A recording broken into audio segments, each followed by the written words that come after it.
Good afternoon, all of you.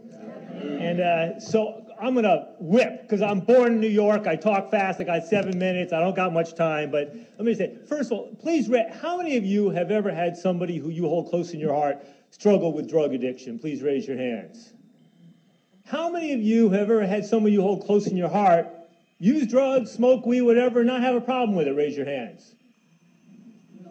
How many of you have had somebody you hold close in your heart who spent time behind bars on a drug charge? Raise your hands.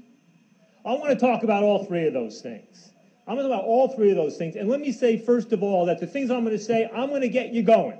I am going to get you going. And what I'm going to say, the views I hold are views that are held by other people who are white, black, brown, yellow, red, and everything in between. They're held by Republicans, Democrats, and independents. They're held by people who've been addicted to drugs and people who love drugs. They're held by people who lost people who've been behind bars, people in law enforcement, whatever. And they're opposed by people from all those categories as well. So I just want to be clear, this is a point of view, and it's a point of view that I hope you will all open yourselves up to and think about, because I want to take you someplace on this. I'm going to talk about the harms of the drug war. And when I'm talking about the harms of the drug war, I am not coming at this personally, first and foremost, as somebody who is concerned about racial justice. I am coming at this first and foremost as somebody who is concerned about human rights. Right? I am a human rights activist. And when you are a human rights activist, and when you look at the phenomena of the war on drugs in the United States, you cannot escape the fact that this is not just a human rights issue, but an issue of racial justice as well. Now, I want you to look at the numbers on this thing. The United States, our nation today, we have 5% of the world's, less than 5% of the world's population. We have almost 25% of the world's incarcerated population. We rank first in the world in the per capita incarceration of our fellow citizens. The Russians, the Belarusians keep huffing and puffing to keep up. They can't do it. We are number one in the world, number one when it comes to locking up our fellow citizens. When it comes to locking up people for drug charges, we went from having 50,000 people locked up on drug charges in 1980 to over 500,000 people today. Never mind the hundreds of thousands or more on parole and probation violations related to drug charges. Right? You look at we lock up in America more people for violating a drug law than all of Western Europe locks up for everything. And they got 100 million more people than we do. Right? Now, I want to ask you something. Do any of you think that would be possible if the vast majority of people behind bars were white? Any of you think that were possible? Because I know and I can see that there is something that happens in this country that when you see a television program, when you see a movie, a photograph, and when you see the pictures of the prison populations, and when you see they are overwhelmingly black men, brown men, that there is that little thing that clicks. That little thing clicks. That's okay. That's right.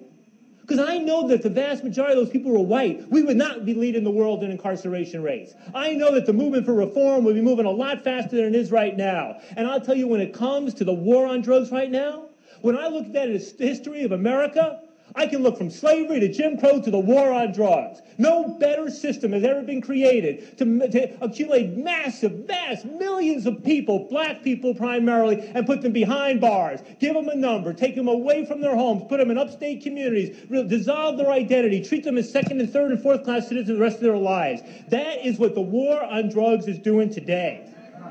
Now, it's got to be changed. And changing it means struggling with ourselves as well.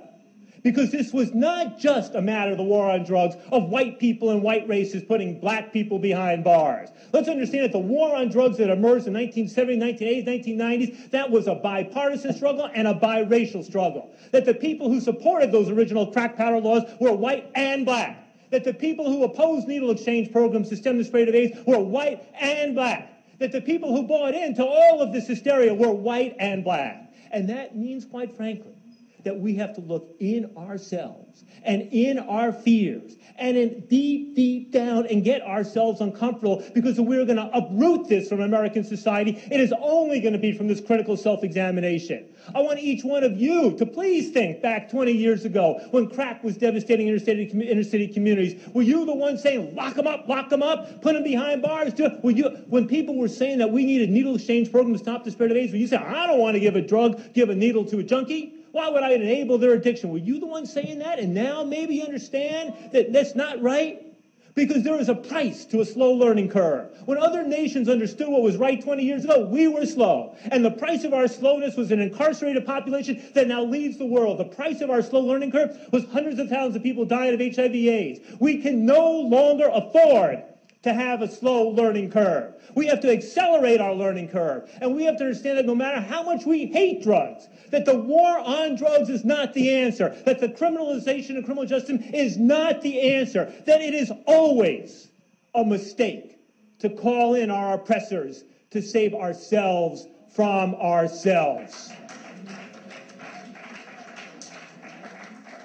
I'll tell you something. 1.8 million people being arrested now, it's black people. You want to know something? Twice as many people getting busted for marijuana today as was true 25 years ago. If they've been arresting as many people for marijuana 25 years ago as they are now, you know who just might have gotten arrested? That guy in the White House.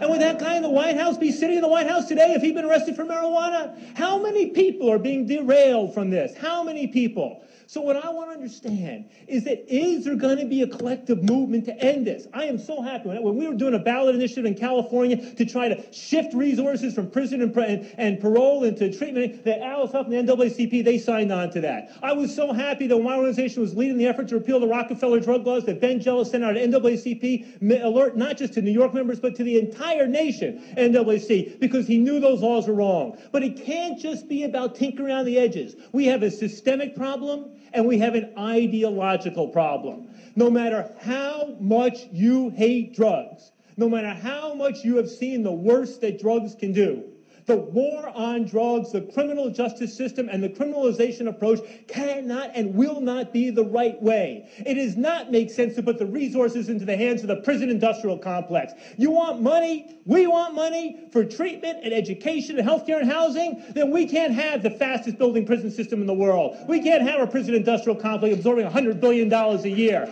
We cannot have such a system. We cannot have such a system. So?